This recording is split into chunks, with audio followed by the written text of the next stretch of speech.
Every law in the books today exists because someone, somewhere, did something incredibly stupid or dangerous first. But what about the time before the laws? When the government's official position on putting your baby in a cage and hanging it out the window was, "Sure, go for it." This isn't a history lesson. This is a collection of 49 legal atrocities and outright absurdities from America's past that will make you grateful for every warning label you see. 1. Let's start with something that was legally acceptable, while many of you were listening to Nirvana on your Walkman. Until the year 1993, in certain U.S. states, a husband couldn't be legally charged with raping his wife. The law operated on the bizarre premise that a marriage certificate was an all-access pass, a permanent consent form. So if a woman said no, the legal system effectively responded with, "Sorry, you signed a contract." This wasn't some dusty law from the 1800s. This was on the books when Jurassic Park was in theaters. It's a chilling reminder that the line between civilized society and utter insanity is sometimes just a few decades thin. 2. Back in the 1950s, when the atom was our new best friend, parenting was a gloriously unregulated blood sport. Case in point, the A.C. Gilbert U-238 Atomic Energy Lab, a children's toy set. For just under $50, your little one got their very own Geiger counter, and yes, 4 actual samples of uranium ore. The included comic book even showed a kid discovering a fresh uranium deposit and cashing in. The goal was to inspire a new generation of nuclear physicists, but the more likely outcome was inspiring a new generation of mysterious skin rashes. Today we worry about lead paint. They were selling radioactive isotopes next to the erector sets. 3. If you think modern couples therapy is an ordeal, allow me to introduce you to the psychoactive solutions of the 1950s. Some pioneering therapists, operating in that wild space between genius and malpractice, decided the key to marital bliss was LSD. The idea was to have a warring couple drop acid together and navigate the cosmic sludge of their subconscious to find common ground. The reality was probably one partner becoming convinced the shag carpet was plotting against them, while the other attempted to merge their soul with a lava lamp. It certainly redefines the term a mind-altering experience in communication. 4. Imagine going to the doctor for constipation, and their prescribed treatment involves a fireplace tool. In the 1700s and 1800s, one of the go-to remedies for being backed up was the tobacco smoke enema. Using a complex apparatus involving a bellows and a tube, a physician would literally pump tobacco smoke into the patient's rectum. The theory was that the nicotine would irritate the bowels into action. Because when something's stuck, the obvious solution is to fill the entire cavity with toxic smoke. It was so popular that resuscitation kits with these devices were kept along the River Thames. Thankfully, medicine eventually moved on. 5. There was a time when world fairs and even major American zoos featured one of humanity's most grotesque forms of entertainment, the human zoo. As late as the early 20th century, indigenous people from places like the Philippines or Africa were put on display in living exhibits, often in primitive staged villages. The most infamous case was Otabenga, a Congolese man who was exhibited in the monkey house at the Bronx Zoo in 1906.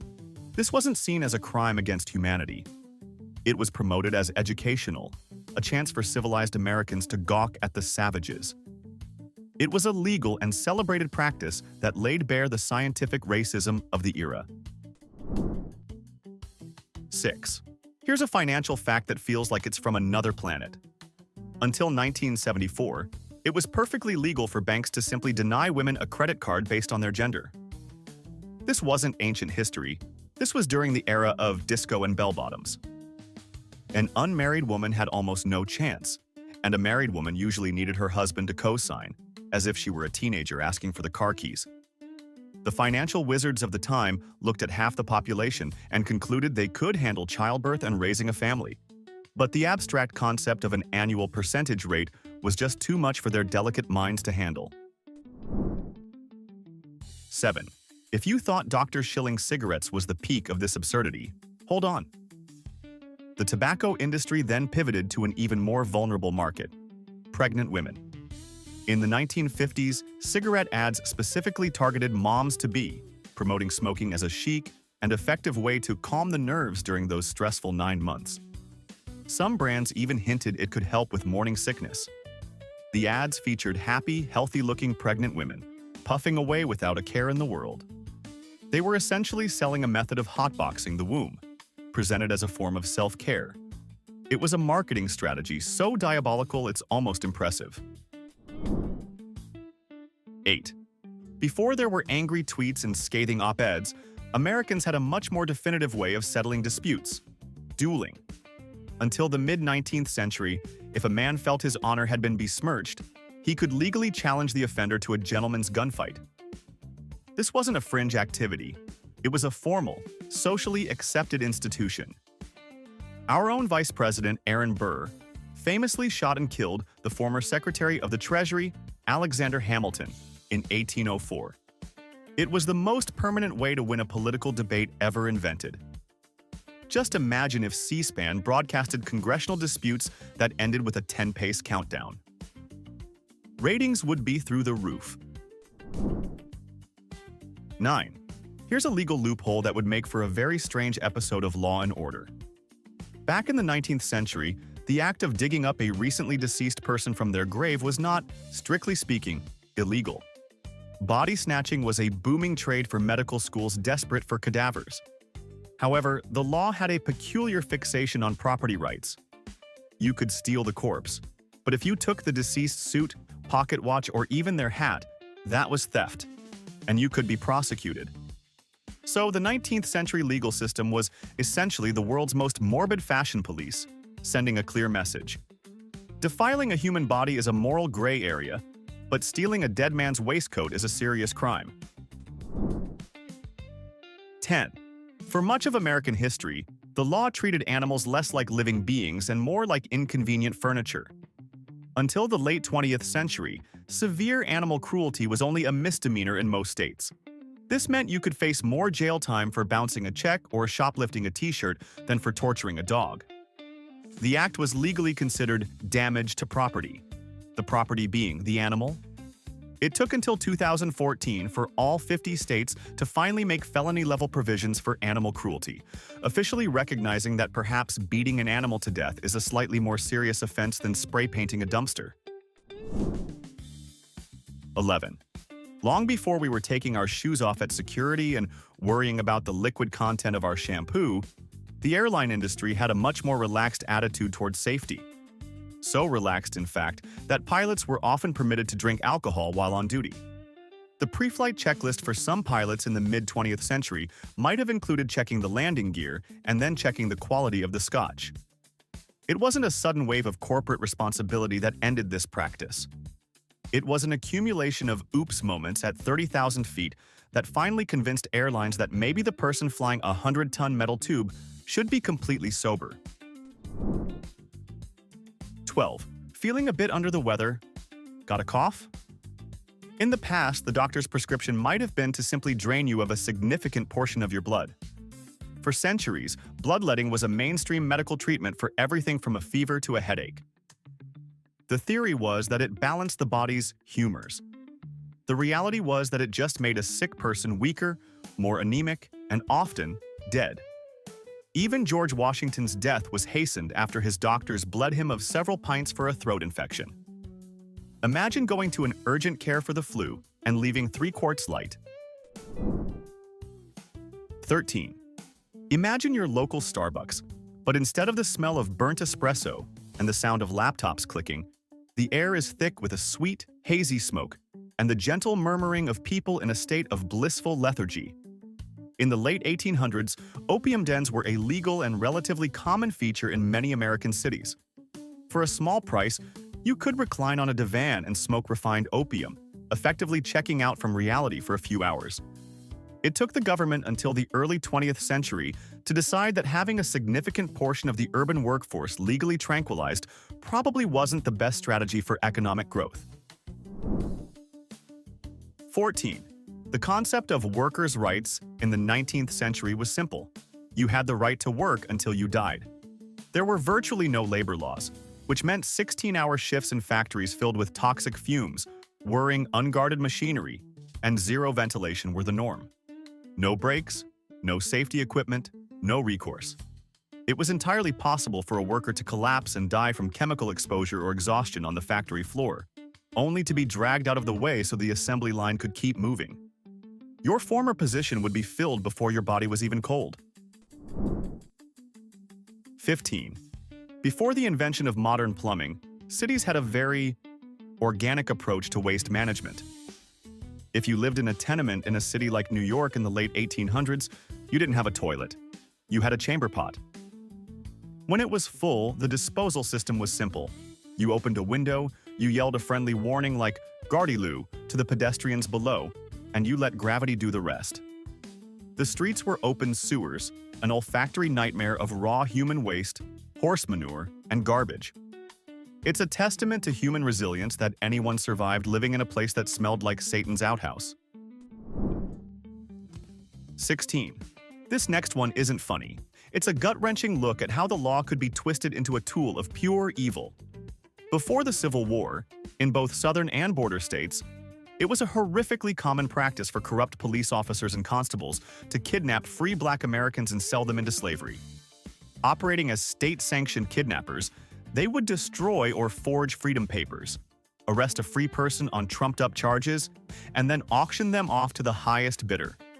Hundreds, if not thousands, of free men, women, and children were stolen from their lives and forced into bondage by the very people sworn to uphold the law.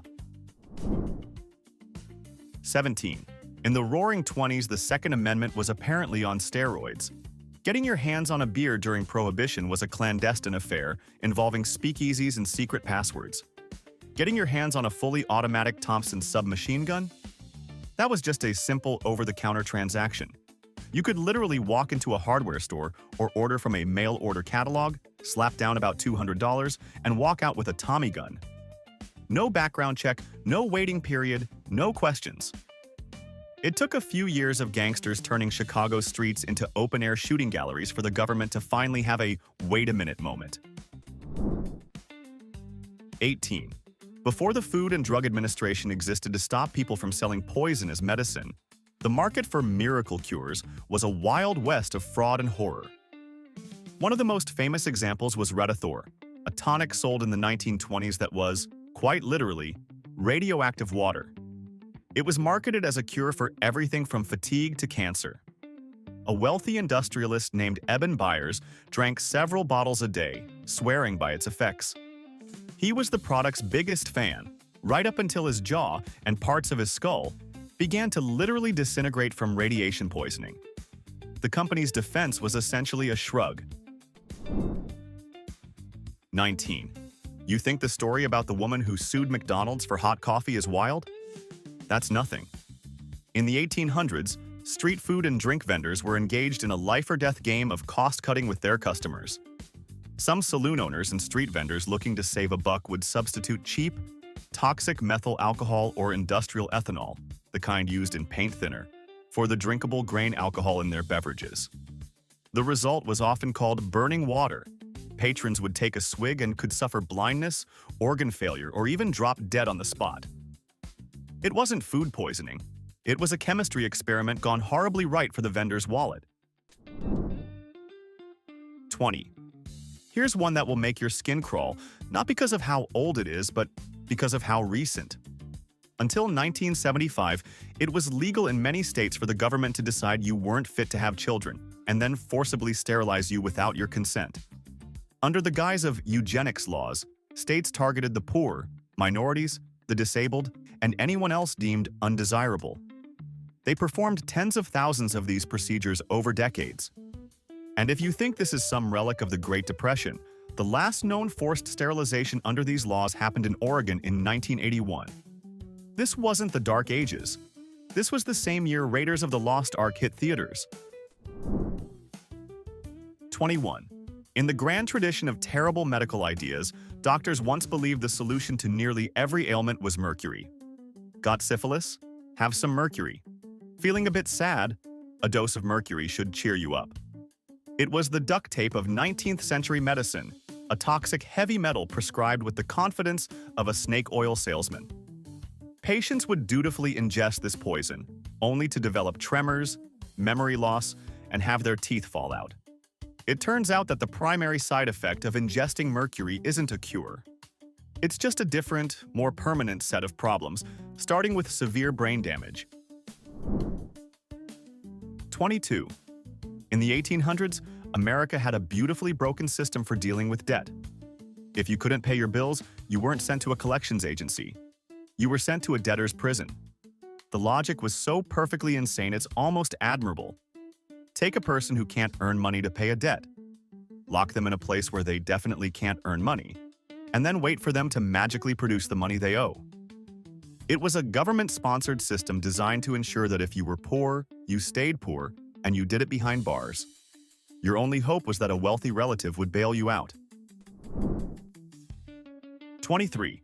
Imagine your house is on fire. You call for help. Two rival fire brigades show up, sirens blaring.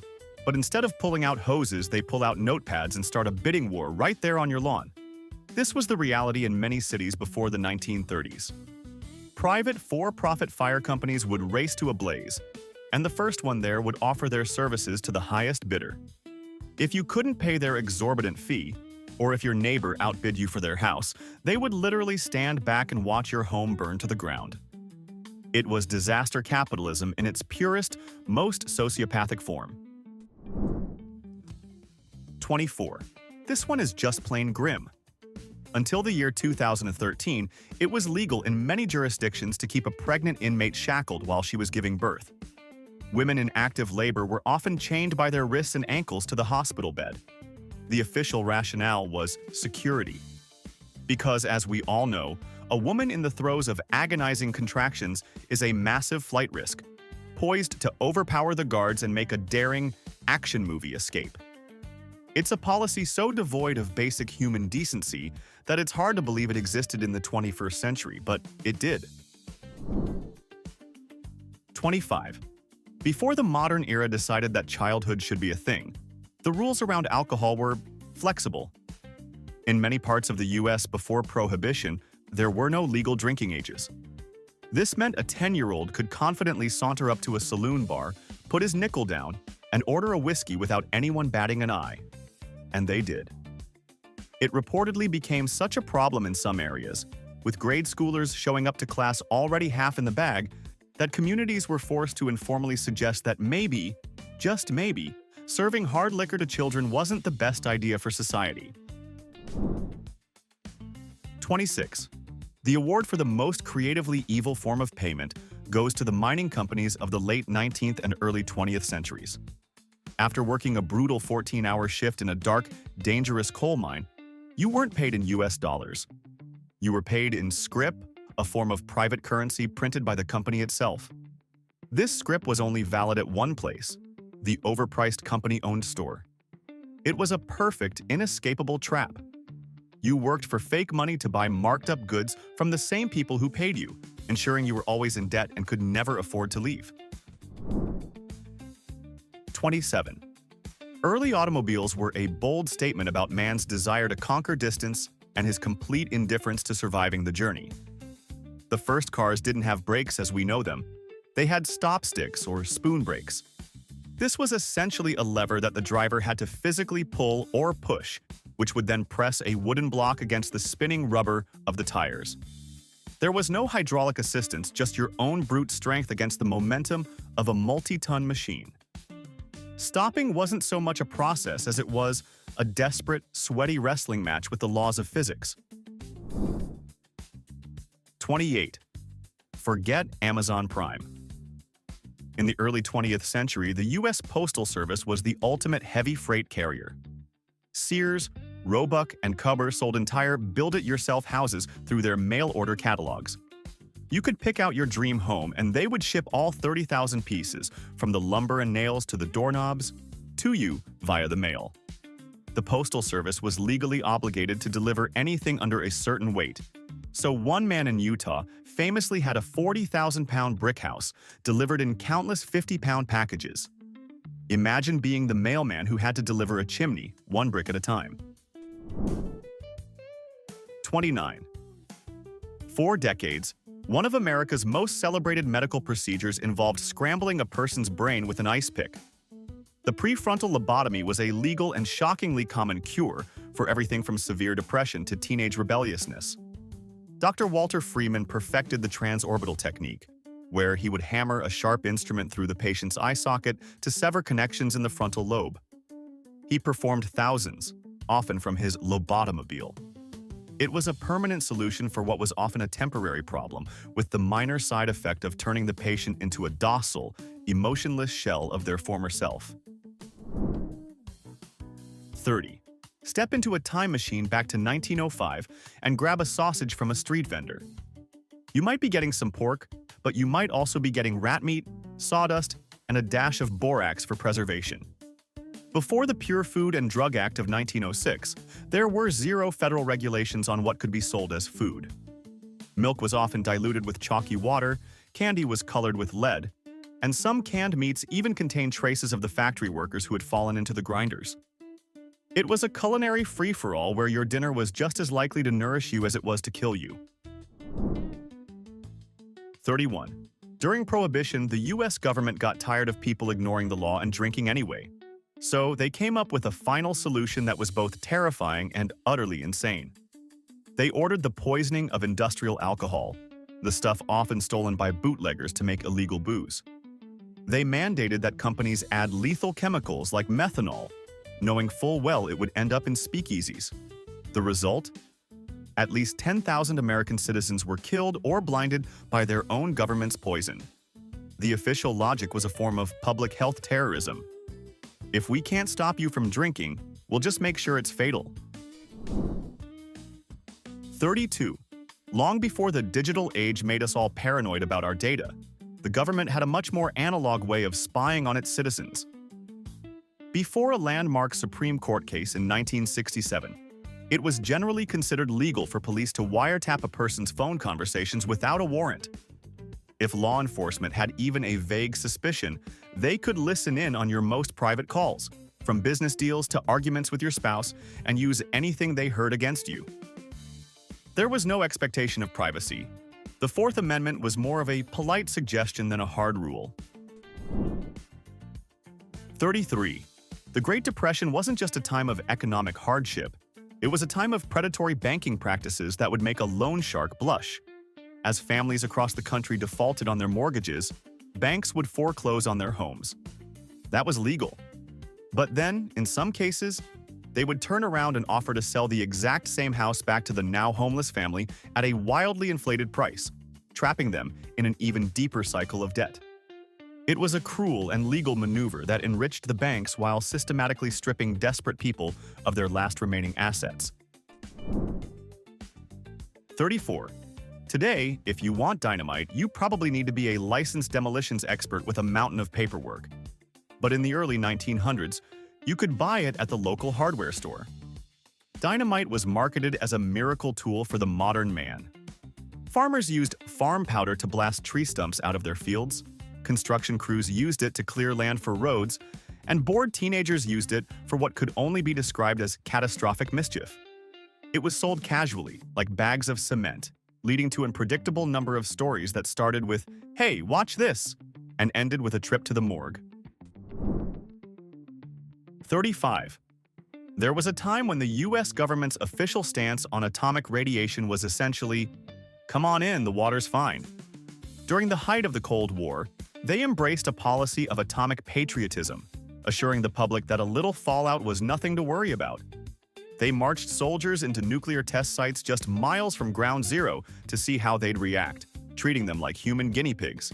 They sent uranium miners into poorly ventilated shafts with no protective gear. The predictable result was a slow-motion catastrophe of cancer clusters and birth defects, leading to massive lawsuits and a generation learning a very harsh lesson. When the government tells you a mushroom cloud is harmless, maybe take a few steps back. 36. In the golden age of the automobile, before pesky things like consumer protection, car companies had a brilliant strategy for dealing with fatal crashes. They blamed the victim. If you were in a wreck and ended up being launched through the windshield, it wasn't due to a lack of seatbelts or airbags. Oh no, it was because you failed to brace for impact correctly. Executives argued with a straight face that safety features were unnecessary if drivers simply held on tighter. It was the ultimate corporate gaslighting.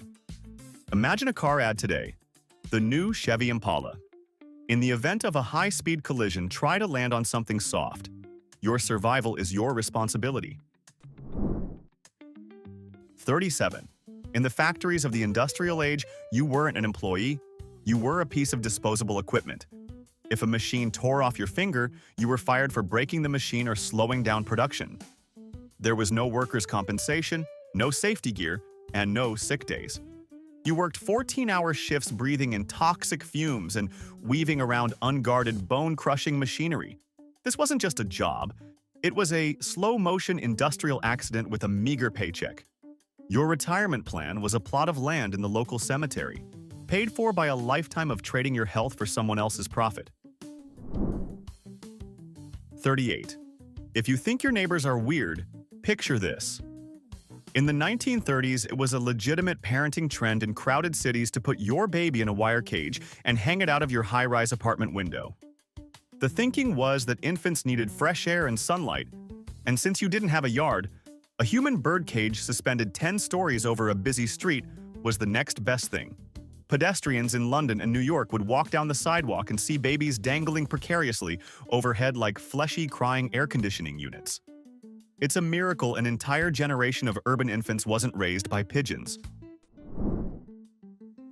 39.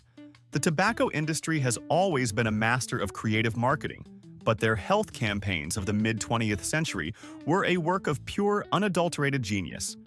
They didn't just say smoking was relaxing, they claimed it was actively good for your digestion. One famous ad for Lucky Strikes featured a doctor recommending you reach for a Lucky instead of a Sweet to stay thin. Another suggested that smoking after a meal would soothe stomach discomfort.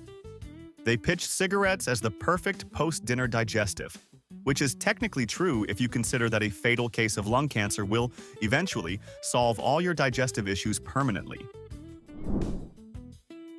40. We've all seen those iconic black and white photos.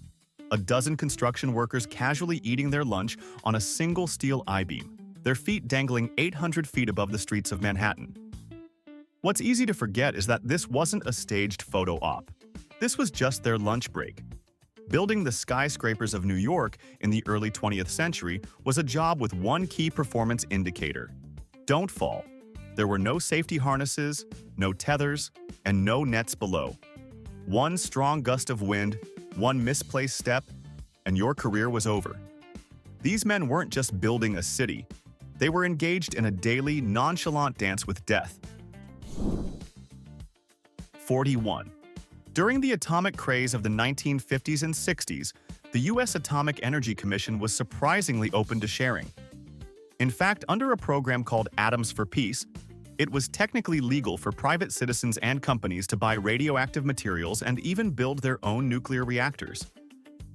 The most famous example was a 17-year-old Boy Scout in Michigan who, in 1994, managed to build a breeder reactor in his mom's potting shed, causing a low-level radiation emergency. It was a time when the government's attitude was, nuclear fission? Sure, knock yourself out. Just try not to irradiate the whole neighborhood. 42. In the early 1900s, the streets of a city like New York were a chaotic free-for-all. The concept of jaywalking didn't exist because the roads didn't belong to cars yet. Pedestrians would casually wander into streams of traffic, weaving between horse-drawn carriages, streetcars, and the new, terrifyingly fast automobiles. It was a game of human Frogger played out in real life. It was only after thousands of people ended up as unfortunate hood ornaments that the auto industry successfully lobbied to rebrand the streets as car-only zones, effectively inventing the crime of jaywalking to get the pesky humans out of their way.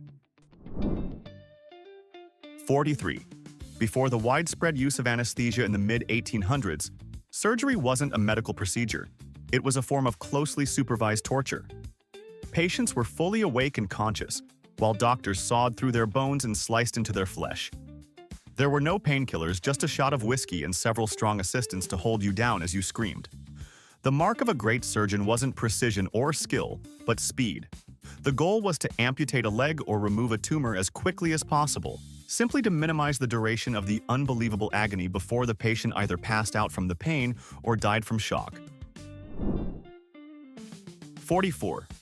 When the birth control pill was approved in 1960, it was a medical revolution. But in many states, it came with a catch. It was only legal for married women. This led to a widespread, unspoken conspiracy between single women and their doctors. To get a prescription, a single woman would often have to lie about being engaged or married. Doctors, in turn, would prescribe the pill for regulating menstrual cycles, or as a hormone treatment, providing a thin veil of plausible deniability. It was a bizarre era where you had to invent a fake husband just to get access to basic reproductive health care. 45. Today, we debate the morality of capital punishment behind closed doors. In the 19th and early 20th centuries, it was a public festival. A scheduled hanging was a major community event. People would travel from neighboring towns, pack picnic lunches, and bring their children to get a good spot near the gallows. It was treated as a combination of a grim duty and a thrilling spectator sport. Newspapers would advertise the time and place, and vendors would sell snacks to the crowd. Eventually, the government moved executions behind prison walls, presumably after realizing that family outings to watch a man dangle at the end of a rope were perhaps not the best for civic morale. 46.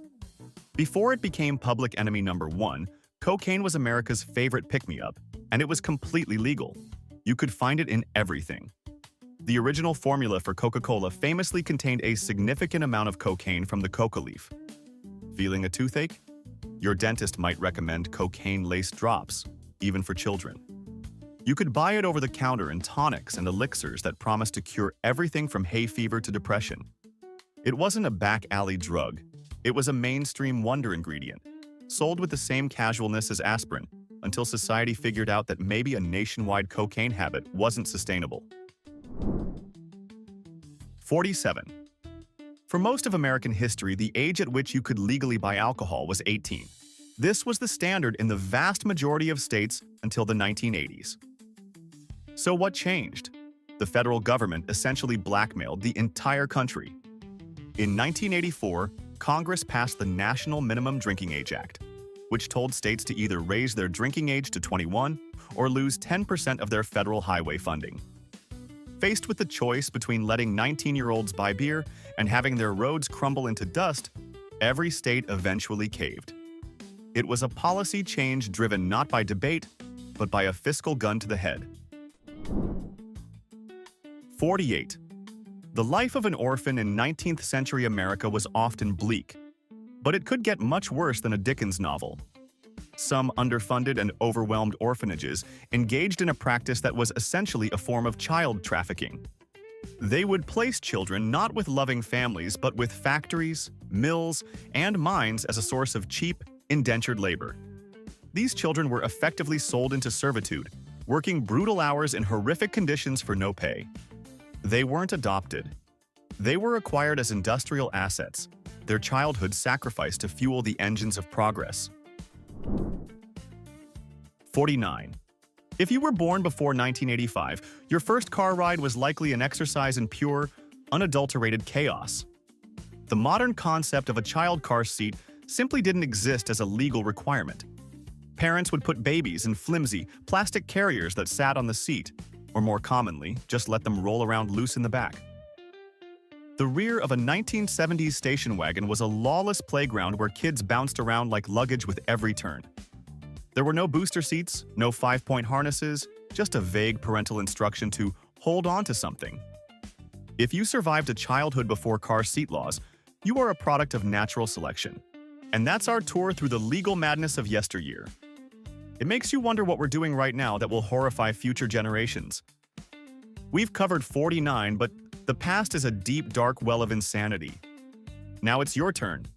What's our number 50? Drop the most outrageous thing you know was once legal in the comments below. If you appreciate a good look at historical absurdity, hitting that like button and subscribing is the best way to fuel the next one.